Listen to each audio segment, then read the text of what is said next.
L'Australie est le premier exportateur mondial de charbon. Et à l'heure actuelle, cette ressource abondante dans ce pays n'a jamais été aussi précieuse. Vous pouvez faire le calcul, n'est-ce pas? 152 dollars en août et maintenant, c'est 230 dollars.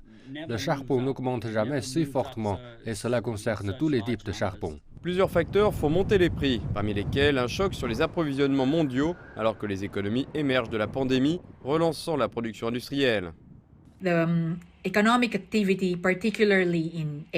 L'activité économique, notamment en Asie, commence à se redresser et avec elle, l'activité manufacturière et sidérurgique, par exemple, commence à voir le jour.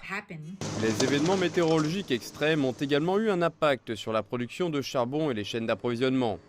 D'ailleurs, l'hémisphère nord se dirige vers les mois d'hiver plus froids, nécessitant davantage d'énergie pour le chauffage.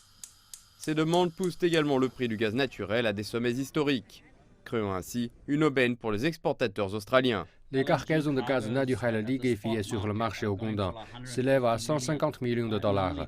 Normalement, ces cargaisons coûtent entre 60 et 70 millions de dollars. Donc une grande partie du gaz naturel liquéfié quitte nos côtes en ce moment.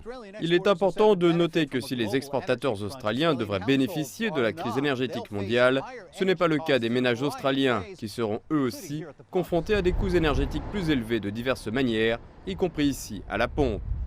Les experts s'attendent à ce que les prix du charbon reviennent à des niveaux plus habituels, mais ils estiment aussi que la demande de gaz naturel restera élevée pendant un certain temps.